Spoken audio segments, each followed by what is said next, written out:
Hello नमस्कार, मी निर्मला. तुमचं सर्वांचं निर्मला फॅशन मराठी चॅनल मध्ये खूप खूप मनापासून स्वागत आहे. आज आपण पैठणी ब्लाउज वरती 4 टक्सचं कटिंग आणि स्टिचिंग बघणार आहोत. त्याचबरोबर बॅक साईडलाही आपण मटका गळा घेणार आहोत. तर व्हिडिओ हा कंटिन्यू शेवटपर्यंत बघा. कशा पद्धतीने शोल्डर कमी घ्यायचा असेल, म्हणजे आपल्याला 1-1.5 इंचाचं शोल्डर घ्यायचा असेल तर कशी कटिंग करायची आणि संपूर्ण कटिंग स्टिचिंग दाखवणार आहे. कारण की त्या ब्लाउजवरचं मी कालच बाही जी आहे ती पफची बाही शेअर केलेली आहे. तर तो व्हिडिओ नसेल बघितला तर तो पण व्हिडिओ बघा. आणि आजच्या व्हिडिओमध्ये बॅक साईड आणि फ्रंट पार्ट दोन्ही कटिंग स्टिचिंग दाखवणार आहे आणि त्याशिवाय संपूर्ण ब्लाउजची फिटिंगही दाखवणार आहे. त्यामुळे हा व्हिडिओ आजचा शेवटपर्यंत नक्की बघा. आवडल्यास लाईक करा. चॅनलवर कोणी मैत्रिणी नवीन असतील तर चॅनललाही सबस्क्राईब करा आणि काही समजलं नाही तर कमेंट करा. तर मग आपण चला व्हिडिओला सुरुवात करू. तर मी इथं मशीनीवरतीच तुम्हाला डायरेक्टली कटिंग दाखवतीये. तर बघा मी इथं बंद बाजू आहे आपली, तर उंची टाकून घ्यायची आहे. उंची ही भरपूर आहे. उंची मला 14 इंच घ्यायची आहे. तर मी त्याच्यामध्ये 1 इंच प्लस करून घेतेय, म्हणजे 15 इंचावरती जे आहे मार्किंग करून घेतेय. बघा आता जी गळा रुंदी आहे ती मी किती ठेवतीये, तर मी सर्वात पहिलं शोल्डर जे आहे ते 5 इंचावर मार्किंग करून घेतलं आणि सरळ लाईन मारून घेते 5 इंचावर. तर हे शोल्डर घेतलेलं आहे मी. आणि जी मुंडा उंची आहे ती मला इथं ठेवायची आहे 5.5 इंच. अशा पद्धतीने मी इथं परत एकदा 5 इंच चेक करून घेते.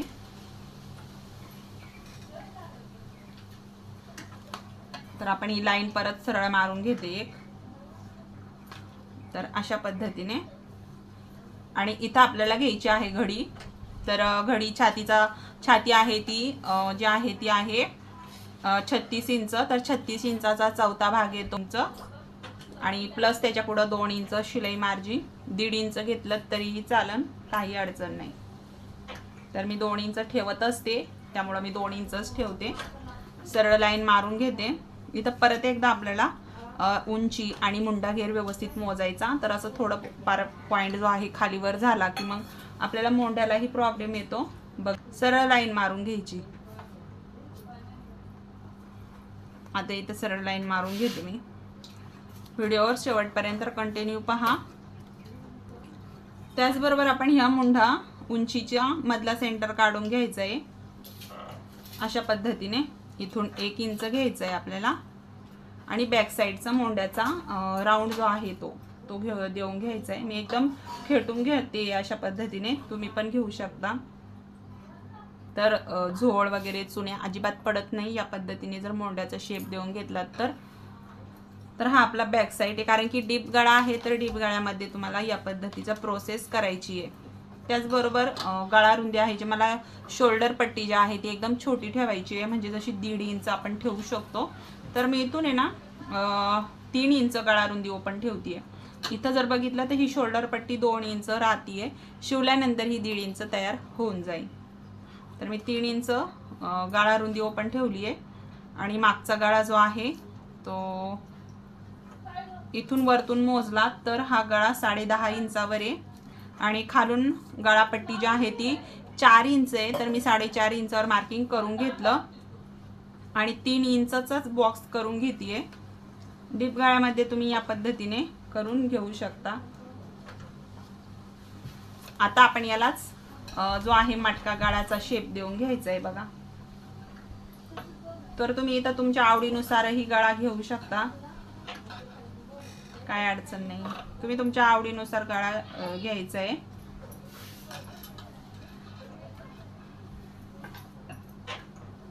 जास्त 3 इंचाची गळा रुंदी जी आहे ती ओपन आहे आपली, त्यामुळे जास्त पण गळा असा बाहेर गेला नाही पाहिजे. तब्येत जर बारीक असेल तर मग आपल्याला जास्त असं फैलवायचा पण नाहीये गळा. अशा पद्धतीने मी हा गळ्याचा राऊंड काढून घेतला. तर हा संपूर्ण आपला बॅक साईड पार्ट तयार झाला. आता मी इथं तुम्हाला सांगितलं, तुम्हाला एवढी गळा रुंदी नको असेल, म्हणजे शोल्डर पट्टी एवढी नको असेल, तर तुम्ही गळा रुंदी जी आहे ती 2.25 इंच ठेवू शकता किंवा 2.5 इंचही घेऊ शकता तुमच्या आवडीनुसार. इथं तुम्ही कमी जास्त करून घ्यायचंय. तर मला शोल्डर पट्टी लहान पाहिजे, त्यामुळे मी या पद्धतीने याला हे करून घेतले. तर आपण हा बॅक साईड पार्ट सर्वात पहिलं तर कट करून घेऊ, त्याच्यानंतर फ्रंट पार्ट कट करू, कारण की आपण डायरेक्टली ब्लाऊजवरती कटिंग करतोय. पेपरवरती आपण front part back side part सोबतच कटिंग करत असतो. आता ही बाजू इथं आपली बसणार नाहीये वरच्या साईडला, तर मी ओपन बाजूला हे ठेवून घेतेय या साईडनी. तुम्ही पाहू शकता हे ओपन बाजू इकडनं. तर आपल्याला पुढच्या साईडलाच हुकलूक पट्टी करायची, त्यामुळे काही अडचण नाही, आपण या पद्धतीने हे करू शकतो. खालच्या साईडला थोडीशी जागा मोकळी ठेवायची आहे. आणि बाहीचं झालं तर बाही मी कालच्या व्हिडिओमध्ये वेगळी कटिंग करून घेतलेली आहे, पगची बाही दाखवली पण आहे मी तुम्हाला. आता इकडे हुकलूक पट्टीच्या साईडला थोडं अर्धा इंच मी एक्स्ट्रा सोडून देणार आहे. तर सरळ लाईन मारून घेते इकडे मी, अशा पद्धतीने याला ठेवून घेते. आणि खालच्या साईडला पण थोडंसं एक्स्ट्रा ठेवते अर्धा इंच साठी. आणि जसंच्या तसं आपण आता हे आखून घेऊ बॅक साईड पार्ट. गळारुंदीचं पण जेवढी गळारुंदी आपण बॅक साईडला घेतली तेवढीच फ्रंट पार्टला पण घ्यायची आहे. व्हिडिओ शेवटपर्यंत कंटिन्यू पहा. छोट्या छोट्या टिप्स आहे याच्यामध्ये, ह्या तुम्हाला समजल्या पाहिजे. आता ह्या आपण इथं हा जसाच्या तसा बघा काढून घेतला, हो की नाही. तर इथं ही लाईन मारून घेते इथं, कारण की आपलं हे वाढवून घेतलेला पाव इंचाचा भाग आहे. आता आपण हा बॅक साईड पार्ट साईडला ठेवून देऊ. तर याबरोबर या पद्धतीने आता आतमध्ये मी थोडासा फ्रंट पार्टचा मोंड्याचा आकार काढून घेतेय. तर ह्याच लाईनीमध्ये आपल्याला इथं अशा पद्धतीने हा थोडासा शेप असा खोल आकाराचा काढून घ्यायचा आहे. बघा या पद्धतीने.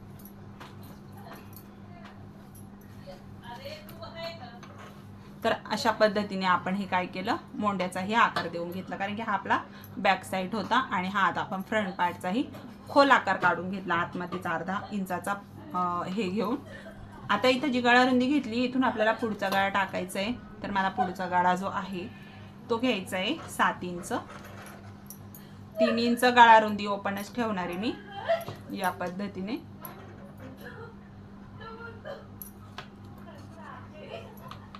आता हा आपला पुढचा गळा आहे, तर आपण इथं जो पाहिजे तो गळा इथं घेऊ शकतो. तर मी पानाचा आकार देऊन घेते. तर आता आपण इथं पुढचा गळा जो आहे तो काढून घेतला. आता आपल्याला काय करायचंय, 4 टक्सचं मार्जिन करायचंय. तर ही जी सरळ लाईन आहे ही आपण व्यवस्थित करून घेऊ. तर आता इथं आपल्याला काय करायचंय, तर आपल्याला इथं 4 टक्सचं मार्जिनसाठी मी इथं 4 इंचावर अंतर घेतेय. आणि वरच्या साईडलाही मी जवळजवळ 4 इंचाचाच पॉइंट घेतेय अशा पद्धतीने. इकडनं आपल्याला घ्यायचं आहे 1.5 इंच आणि या साईडनी घ्यायचंय 1.5 इंच. आता हे पॉइंट आपल्याला इकडे जोडून घ्यायचे. हा आपला 1 टक्स पण आपण इथं हा शिवू शकतो. ज्या पण मैत्रिणींना 1 टक्स शिवायचा असेल त्यांनी इथं 1 टक्स हा पॉइंट घेऊ शकतो तुम्ही इथं. आता आपल्याला याच्यामध्ये 4 टक्सचं मार्जिन घ्यायचंय. तर इथं आपल्याला काय करायचंय, इथून याच्या समोर या लाईनीमध्ये जर बघितलं तर आपल्याला इथून 2 इंचावरती, इथून हा पॉइंट पासून आपल्याला 2 इंचावरती पॉइंट घ्यायचा आणि इथं तिरकी लाईन मारून घ्यायची आहे. तर इथंही आपला एक टक्स झाला. त्याचबरोबर इथून आपल्याला 1.5 इंचावरती एक पॉइंट घ्यायचा या पद्धतीने आणि ह्या साईडनेही 1.5 इंचावरती पॉइंट घ्यायचा आहे. आता ही जी सरळ लाईन आहे आपली याच्यावरतीच आपल्याला इथे अशा पद्धतीने हे आपलं टक्सचं मार्जिन येणार आहे. आणि हा जो पॉइंट आहे हा आपल्याला थोडासा तिरका जोडून घ्यायचा आहे. बघा आता आपण जो 1.5 इंच घेतला हा 1.5 इंचाचा तयार होतो किती, तर तुम्ही पाहू शकता हा 1.5 इंच,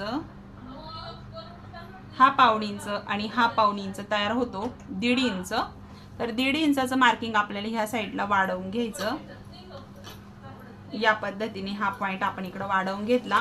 इकडेही 1.5 इंच हे वाढवून घ्यायचं. जो आपला इथं कपडा जाणार आहे असा फोल्डला, तर आपल्याला मोंड्यात कमी पडायला नको, मग आपण इकडे हे वाढवून घेतलं. हे पॉइंट आता हा पॉइंट इकडे आपल्याला हा जोडून घ्यायचा 1.5 इंचाला. तर मी इथं योगपट्टी वगैरे काहीही लावणार नाही, डायरेक्टली 4 टक्स शिवणार आहे. तर अशा पद्धतीने खूप सोपी पद्धत आहे. आणि इथं जो आहे हा आपला खालच्या साईडला अर्धा इंच वाढवून घ्यायचं आणि हा पॉइंट इकडं हुक लूप पट्टीच्या साईडला जोडून घ्यायचं आहे। आता हे पॉइंट हे आपल्याला इथं थोडासा तिरका जोडून घ्यायचा, हे बघा असा तिरका जोडायचा, कोणा वगैरे निघालं नको म्हणून। तर या पद्धतीने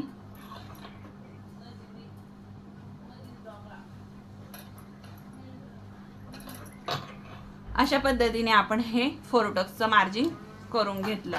आता आपण याची स्टिचिंग पण बघणार आहे। तर सर्वात पहिले याचं कटिंग करून घेऊ आपण।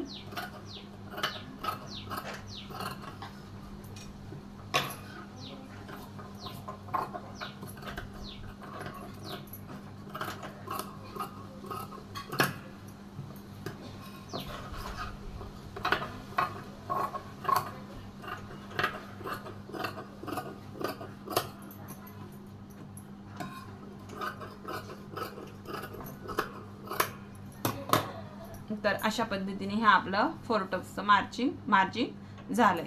आता हे आपलं दुसऱ्या साईडला पण वटलं पाहिजे, तर त्यासाठी आपण हाच अस्तर जे आहे ते इकडं होल्ड करून घ्यायचं, म्हणजे ह्या दुसऱ्या साईडला बघा पलटी मारायचं। तर हे असं एकमेकांवरती ठेवून घेतलं की बरोबर हे आपल्याला दिसतं। खडूचं मार्जिन जे आहे ते असं याच्यावरती प्रेस करायचं, बरोबर आपलं खालच्या साईडला हे वटवून जातं। बघा अशा पद्धतीने हे बरोबर आपल्याला दिसतंय। तर आपण हे संपूर्ण अशा पद्धतीने हे मार्किंग करून घेऊ।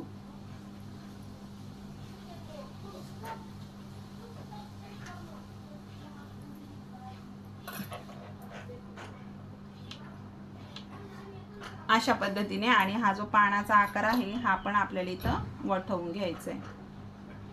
तुम्ही इथं कोणता पण गाळा घेऊ शकता। तर हा आपण अशा पद्धतीने हे आपलं मार्जिन झालंय, तर तुम्ही पाहू शकता खूप सोप्या पद्धतीने। आता ह्याचं मी ब्लाउज कट करते आणि तुमच्या बरोबर शेअर करते।